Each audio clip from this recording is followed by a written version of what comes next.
I want to get rid of my current factory paddles in my S4. I have these stupid carbon fiber extensions on here. They're kind of childish. These are not satisfying in the least. And these JQ Werks paddle shifters are what I want to put in. You can see they have magnets here, and check out the click.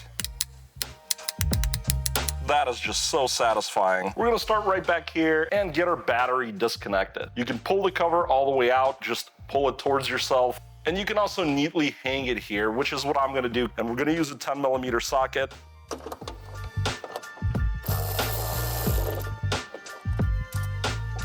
And you wanna make sure that's out of the way and it's not making contact. You might have also noticed my battery looks kinda cool. This is an anti-gravity lithium battery. It's super light, and I'll link a video up top if you want to check out all the information about this thing. It saves a lot of weight. Back in the car, what we need to do is remove the center airbag piece. Inside of this piece, there's the spring design. You're gonna push up like a lever and essentially unhook one side of the airbag and then the other side of the airbag. So now we need to turn the steering wheel until we could see this hole here. And this hole is where we were seeing the spring in that diagram. So the instructions tell us that we're gonna need to use a 4-inch screwdriver, so I'm assuming they mean a 4-inch piece here. They did say Phillips or Torx. One thing noted in the instructions is to pull the steering wheel down and back. I've got this one, it's just a bit thinner. It is also right at about 4 inches.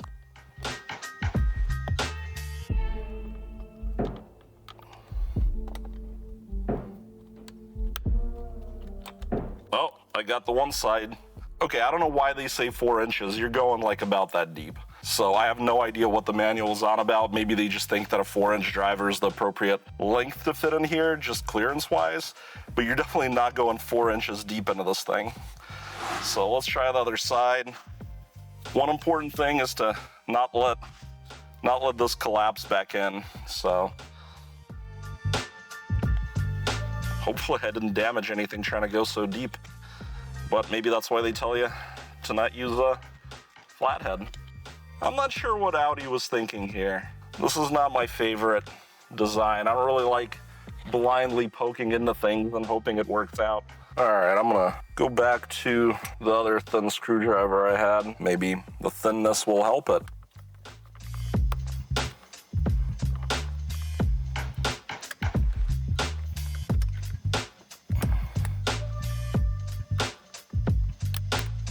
Another side clipped. All right, let's see. I think I'm getting good at unclipping one side at a time.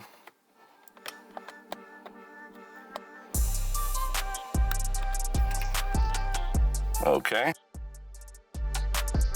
It's very easy to accidentally lock this thing back up. Oh, come on.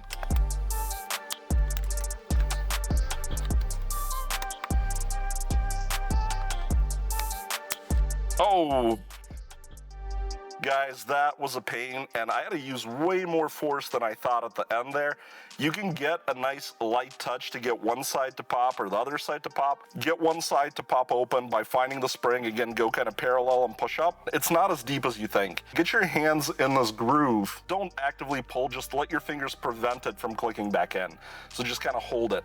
And you're gonna feel the pressure as it wants to go back and like crush your fingers there. And then just use a bunch of force and the other side will come out. So at this point, straighten out our wheel. And there's some wiring back here. Hopefully I did not damage any wiring. And in here, you guys see this little green piece. And then you should be able to squeeze and release. So now you want to get this little guy out of here. And it's just kind of held in these little rubber grommets. You really kind of just pull it out of that rubber. Typically, the way you can unhook these is just to get in here with your pick, and you're gonna just separate the two, and you got your airbag unit. Now with the airbag unit, I'll show you guys, what I mean, and hopefully I didn't damage any wiring here. So this is what they're talking about. If you go poking with a flathead or something sharp in here, there is all the chance in the world that you end up hitting these wires. These are the two springs, so when your screwdriver comes in here, and you can see I made a lot more marks on this side. Hopefully you can see that. I made a lot more marks on this side than this side because this is the side I kind of learned on, I guess. But this is the whole airbag unit. This is a pretty pricey thing, I imagine. Now our goal is to remove this plastic. This is likely one of these situations where you're just gonna have to be like super patient and be really careful.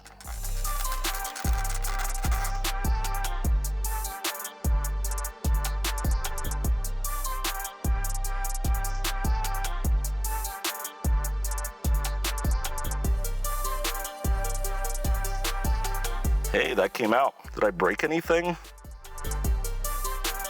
I think I didn't break anything. So now what we need to do is get back here, and with these connectors, we're gonna have to use our pick to get them out, and they're definitely on both sides back there.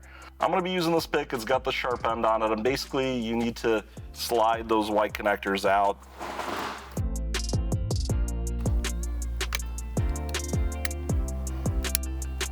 We got 3 right here, and we got 2 right here. Real simple way to do these is just pick like that, and they come out. Same thing here. I mean, obviously now I could do it by hand, but I just wanted to demonstrate the pick for you guys. With everything removed, it's time to disconnect these paddles. I really love this little s-tronic kit, and as always, I'm gonna have links to products down below in the description. They're Amazon affiliate links. Yep, looks like T20. And I looked up the torque spec for these. They're 1 Newton meter. So if you got a torque wrench that goes to 1 Newton meter, you can go ahead and do that. So you can pull that out. That stuff should just come out. So here's our original factory clicky, and man, that is just unsatisfying. So the first thing to install this, we gotta take this little screw out, feed your wire through, and then start lining this thing up. It looks to me like you kind of push the one end through. That's not a Torx, that's a hex. This is gonna be an H3.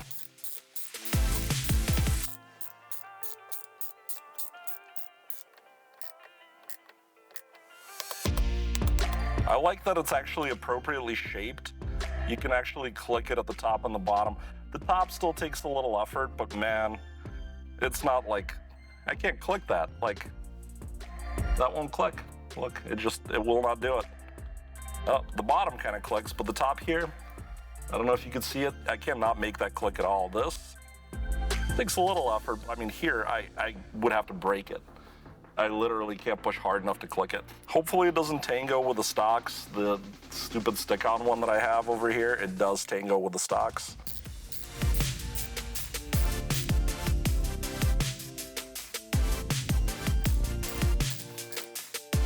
Oh, I love that. Maybe I'm a child, I don't know. So what I'm gonna do is I'm gonna reinsert this because I don't think I'll have any trouble sticking the top piece into it.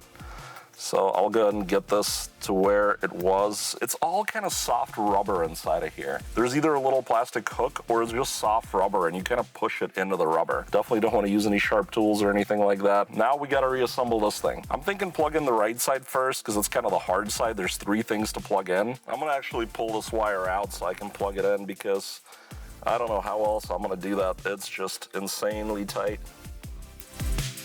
Okay. That works. I got all 3 of them. I don't know if you could see that, but I do have all 3 of them plugged in. Now I just have to make sure they're all routed correctly. So I have to go back in and push them into where they're supposed to be. Now you gotta reconnect this side.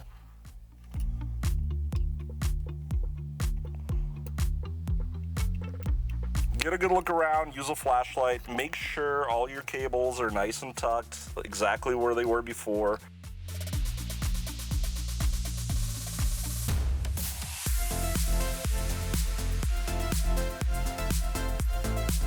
So in here you have these things, and they would provide a lot of the pressure for this stuff to kind of click in.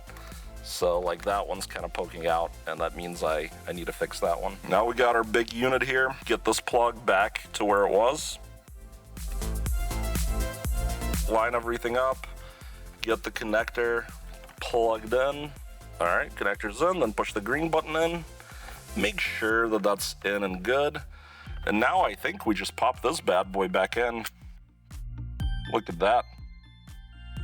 And now to re-energize our battery, we're gonna reconnect the negative. I just heard the car do some kind of noise. and 10 mil again.